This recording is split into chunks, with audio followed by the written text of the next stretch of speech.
Hi guys, Dave Pinson here, Philippine Bible Ministry. That's all the lumber you sent. That's a really cool song. That's all the lumber. Oh, that's your lumber. And what's the song about? So I want to talk about this. So the song came out in the '90s. I got saved in '93, so I'm pretty sure it was sometime in the '90s. I had the album. A guy named Eli who wrote this really good song about Jesus on the cross. Oh my gosh, it's called King of the Hill. Anyway, so he wrote that song, the Lumber Song. Somebody else made it famous a few years later, even more popular than him, right, on K-Love or whatever. So it's called the Lumber Song, and it's a story about a man who dies and goes, and Saint Peter. I mean, I don't believe there's a Saint Peter, but it's just a story. So he meets him at the gate, and he takes him. He goes, well, let me show you your mansion, because the Bible, Jesus says, I go to prepare a place for you. And I mansions, and people say I have friends who are really stuck up on that. God's making me a mansion, man. I bet it's pretty cool. I can't wait. It's pretty good to be so kind. I'm not sure what it means exactly. That could be another issue. But as they're going up the hill, he says they start off with these huge, beautiful places, and as he goes up the hill, they get smaller and smaller and smaller, and then finally they come to this place where there's just a couple of boards, kind of like an Eeyore house, a couple of boards of lumber, and that's it. And he goes, "This is your place." He goes, "What do you mean? How could this be my place? I love the Lord." He goes, "Well, that's all the lumber you sent." What does that mean? You know, do everything as unto the Lord. What is that verse about how you do things unto the Lord? You store up treasures in heaven. That's where that comes from. You're storing up treasures in heaven, right?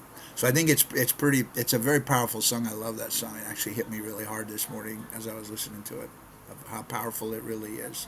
Um, because what it speaks to that judgment seat of Christ, the bema seat of Christ, where the believer goes and says, "What did you do with the life I gave you? That's all the lumber you said. That's all the works that you've treasured up for me. That's how you lived your life. You didn't live your life for me. You lived it for yourself.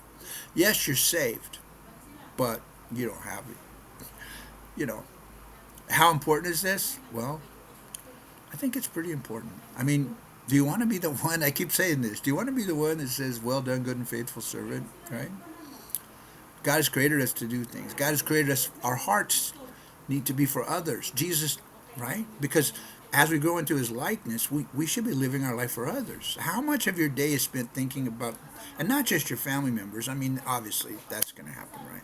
But like thinking about the world, and I was thinking about it today as I was praying. It's like I was praying for people in China and people in Burma and people in all these places in Iran, and people that are being persecuted and killed and murdered, and it's like, why hadn't I thought about that for a few days? Because we don't think about others as much as we should, right?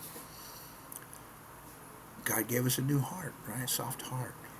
So let's send lots of lumber. And then he said, what I like about the song, they give the guy another chance, or he thinks about another chance. He said, can I go back and have another chance? Well, that's not up to me, but if it was, what would you do? He says, well, maybe I'd be kinder to those people across the street. Maybe I'd do this, maybe I'd do that, maybe I'd help people, maybe I'd give my life, maybe I'd realize what's really important in this world, instead of just thinking about myself or my family, and thinking about just these things that are comfortable things, or living my life as a normal person. Maybe I'd actually think about living my life for Jesus. What do you guys think?